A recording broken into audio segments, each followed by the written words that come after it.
On a accompagné une personne qui est passée de quelques ventes et 500 € de testing perdu sur Pinterest Ads à plusieurs centaines d'euros par jour de dépenses et des retours sur investissement supérieurs à 5. Dans cette vidéo, je vais vous partager les étapes qu'on a suivies et surtout les 6 erreurs à ne pas faire que la majorité des personnes font au démarrage. Donc le but, c'est de vous partager tout ça dans le détail pour que vous puissiez démarrer sur Pinterest de la bonne manière. Je m'appelle Luc Bermond et je suis fondateur de Pinads et du programme Pinicom, donc un programme où on a accompagné plus de 200 personnes à performer uniquement sur Pinterest et Pinterest Ads. Donc on voit toujours les mêmes cas de figure au démarrage, donc des personnes souvent qui suivent des formations e-commerce assez mainstream et qui souhaitent appliquer des mêmes stratégies entre les différents canaux publicitaires. Et là, je vais vous partager justement comment faire pour avoir de la performance sur Pinterest Ads et comment on a fait concrètement avec cette personne pour la faire passer de 500 € de perte à plus de 300 € par jour de spend avec des retours sur investissement supérieurs à 5. C'est la méthode qu'on suit à chaque fois, qui est à suivre étape par étape, mais il ne faut pas tomber dans les pièges de Pinterest et ça, c'est super important et c'est ce que je vais vous partager aujourd'hui dans cette vidéo. La première erreur et la plus commune, c'est de ne pas étaler son budget publicitaire. Sur ce point-là, Pinterest est très particulier. On a des personnes qui sont en phase d'inspiration, on a un algorithme qui est un peu plus long comparé à du Meta, typiquement du Facebook, Instagram Ads. Donc par rapport à ça, qu'est-ce que ça veut dire? Ça veut dire que sur Pinterest, si vous avez un budget test de 50 €, admettons, pour tester un produit, il ne faut pas démarrer à 20 € par jour et tester sur 2 jours, 2 jours et demi. Ce qu'il faut faire, c'est partir typiquement sur du 5 € par jour et lisser son budget publicitaire sur 10 jours. Pinterest, la force qu'on a sur la plateforme, c'est qu'on a des coûts publicitaires qui sont faibles, mais on a un algorithme qui est un peu plus lent. Et la majorité des personnes abandonnent au bout de 2-3 jours parce qu'elles ne voient pas de résultats. Parce qu'en fait, sur Pinterest, ce qu'il faut savoir, c'est qu'on a une phase d'apprentissage où on a des résultats qui sont moins bons sur cette première phase-là. Et cette phase d'apprentissage, elle est super importante à cerner et très peu de personnes arrivent à bien la cerner et à identifier à quel moment on rentre dans cette phase d'apprentissage et à quel moment on en ressort. Mais en fait, ce qui est important, c'est vraiment de prendre en compte qu'il y a cette phase-là où l'algorithme il est un peu plus long. Donc c'est normal de ne pas avoir de gros résultats dès le jour 1, 2, mais après ça va justement être croissant et vous allez voir vos coûts par ajout au panier baisser, votre retour sur investissement augmenter et toutes les stats qui vont s'améliorer jour après jour. Parce que pourquoi Pinterest va tester différentes poches d'audience, va tester différentes créatives et par rapport à ça, pour tester les matchs entre les créatives, les poches d'audience, etc., ça prend du temps, c'est pas forcément une question de budget. Nous, on démarre sur des comptes avec des budgets plus importants des fois, mais on voit pas non plus une grande différence entre démarrer sur une campagne à 20 € par jour et à 200 € par jour. La différence, elle n'est pas si flagrante que ça. Certes, Pinterest va gagner un peu de temps, mais derrière, ça crée une perte un peu plus importante. Donc, c'est pour ça que je vous invite à démarrer sur des petits budgets sur Pinterest, de tester la plateforme, surtout si vous débutez et que vous arrivez sur un nouveau canal publicitaire, et après augmenter petit à petit. Mais valider cette première phase, commencer à faire chauffer l'algorithme, parce que Pinterest fonctionne réellement comme ça. Et ça, c'est vraiment le piège numéro 1 dans lequel les personnes partent. On se dit, je vais tester Pinterest sur quelques jours, je vais voir ce que ça donne. Et finalement, bim, comme par hasard, au bout de 2 jours, on cut, on se dit, ah, Pinterest, ça marche pas. Non, c'est juste qu'on est juste en phase d'apprentissage. Et la majorité des personnes, du coup, coupent. Et du coup, ça nous crée un réel océan bleu où on n'a pas de concurrence sur la plateforme, des coûts publicitaires ultra faibles. Et ce point-là, cette compétence justement de comprendre la phase d'apprentissage, dès que vous arrivez à la cerner, derrière, c'est ultra facile d'obtenir de gros retours sur investissement. Il faut juste jouer long terme sur Pinterest. On ne va pas jouer court terme sur une petite saisonnalité, etc. On va essayer de capitaliser sur des campagnes fil rouge et des campagnes justement qui vont nous drainer de l'attraction et justement des ventes au fur et à mesure, parce qu'un produit gagnant sur Pinterest, il marche en moyenne entre 6 et 8 mois comparé à du TikTok, du Meta où c'est des fenêtres plus courtes. Sur Pinterest, on va chercher de la longévité et de la stabilité au niveau des ventes sur le long terme, et Pinterest est très fort sur le long terme et moins bon qu'un Meta sur le court terme. Et du coup, en ayant cette vision long terme, vous allez avoir beaucoup plus de performance que la moyenne. Ça va avec du coup mon point numéro 2, c'est de tester différentes créatives. Pinterest, c'est un moteur de recherche visuelle. On a des épingles superposées les unes à côté des autres, donc il est super important de travailler ces créatives. Parce que la partie texte sur Pinterest, elle représente 10% de la globalité de l'affichage qui est proposé par Pinterest.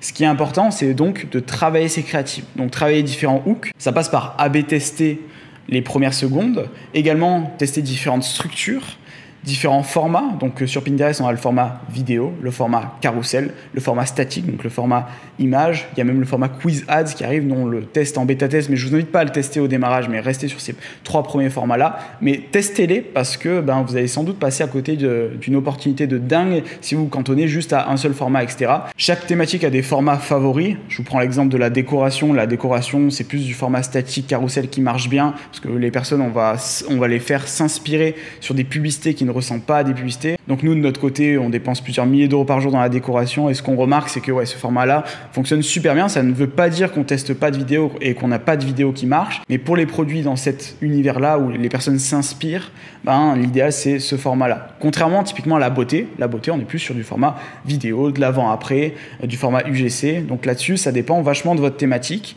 mais encore une fois, ça se teste. Nous, au démarrage, on part pas du principe que si on est dans la décoration, qu'on va démarrer uniquement sur du statique. Donc il faut toujours tester de nouvelles créatives. Mais l'avantage, c'est que sur Pinterest, la partie épuisement publicitaire est moins importante que sur les autres plateformes.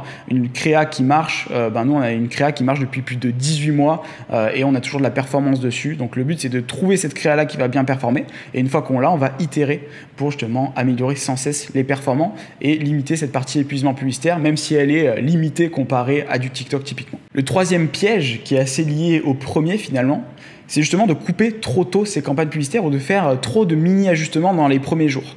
Parce que ce qui va se passer, c'est que si vous êtes sans cesse en train de modifier les campagnes, à J+1, vous dites « Ah, mon taux de clic est pas très bon, je vais faire directement un switch de créative.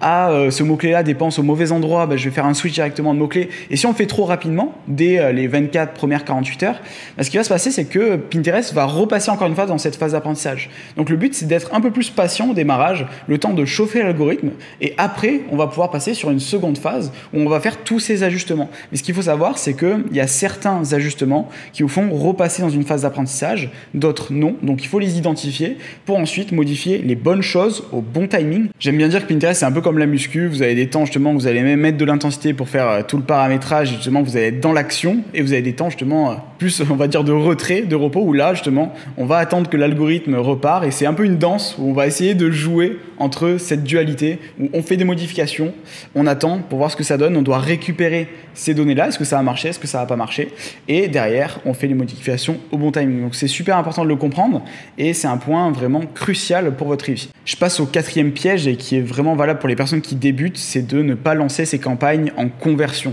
C'est quelque chose de très important parce que Pinterest, si on ne lui dit pas typiquement qu'on veut obtenir des ventes, il va vous amener beaucoup de trafic pas cher. Pinterest est très fort, on a des coûts publicitaires faibles, donc pour vous driver du trafic à 5 centimes, c'est la meilleure plateforme.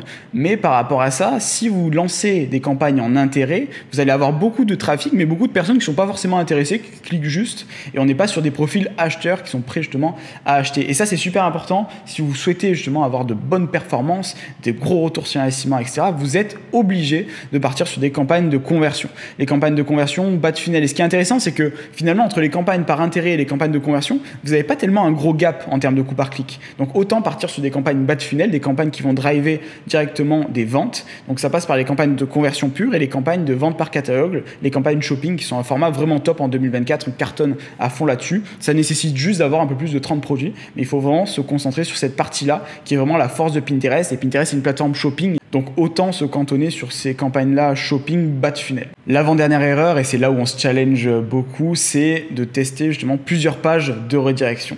Et là-dessus, c'est super important. Encore une fois, Pinterest a la puissance de driver des visiteurs vraiment qualifiés pour pas cher, Pinterest Ads.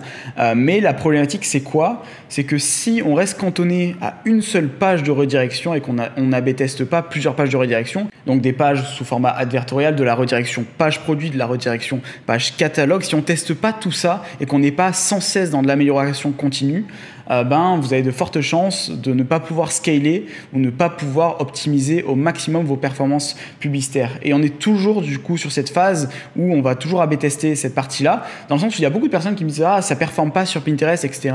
Je comprends pas, j'arrive pas à avoir de la performance en e-commerce. » En fait, la problématique, elle ne vient pas forcément de Pinterest, c'est qu'on est sur un site où vos angles marketing sont pas assez travaillés, vous n'avez pas forcément un positionnement clair, des créatifs qui sont assez travaillés sur la page produit. Il y a des angles, typiquement si on est dans la beauté, la partie avant-après n'est pas assez mise en avant. Et si vous avez énormément de visiteurs qui arrivent sur votre site web et que ça convertit pas, ça ne veut pas forcément dire que c'est Pinterest qui drive du mauvais trafic. Ça veut peut-être dire justement qu'il faut ajuster des choses sur votre site web et c'est super important. Ça fonctionne au global comme un écosystème et si vous avez une pièce du puzzle qui manque, ça va forcément pas fonctionner. Là-dessus, je vous invite vraiment à analyser tout ce qui est temps de session, c'est super important. Il y a des outils comme Google Analytics typiquement, ou également regarder les temps de session et un mapping de ce que les personnes font sur votre site web avec des outils comme Hotjar typiquement qui permettent d'analyser en détail où est-ce que les personnes naviguent, est-ce qu'elles s'arrêtent sur une section en particulière ou est-ce que ça bloque. Et ça, c'est une clé qui demande certes certes du travail, mais qui permet réellement de passer au niveau supérieur. Et en parlant d'écosystème, je passe du coup à la dernière erreur, c'est de ne pas capitaliser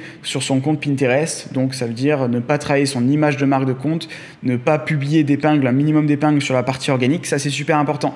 Parce qu'il n'y a pas que des personnes qui vont cliquer sur votre publicité, qui vont arriver sur votre site web. On a des personnes qui vont aller directement sur votre compte. On peut voir les tableaux que vous avez, donc les tableaux qui sont les catégories dans lesquelles vous avez classé les épingles. Et ça, là-dessus, c'est super important de donner une bonne première impression aux utilisateurs. Parce que si un utilisateur arrive sur votre compte Pinterest et qu'il voit qu'il y a juste quelques épingles par-ci par-là, mal classées dans les tableaux, des tableaux un peu vierges, sans trop de travail de l'image de marque, ça va pas donner confiance et ce sera très difficile de convertir cette personne-là par la suite. Donc le facteur confiance, sur le premier touchpoint, sur la première interaction que vous allez avoir avec les utilisateurs, il faut que ce soit parfait. Donc là-dessus, je vous invite vraiment à passer quelques heures au démarrage, à travailler votre image de marque de compte. Il y a plein de tutoriels sur ma chaîne YouTube par rapport à ça. Vous allez en trouver plusieurs pour justement arriver à créer ce premier branding et commencer à publier certaines épingles en organique qui vont derrière même pouvoir vous driver du trafic totalement gratuit. Et si vous n'avez pas assez de budget sur la partie publicitaire, vous pouvez également passer et démarrer sur la partie organique qui est 100% gratuite. Et dès que vous générez vos premières ventes, basculer sur la partie publicitaire, ça se fait super bien.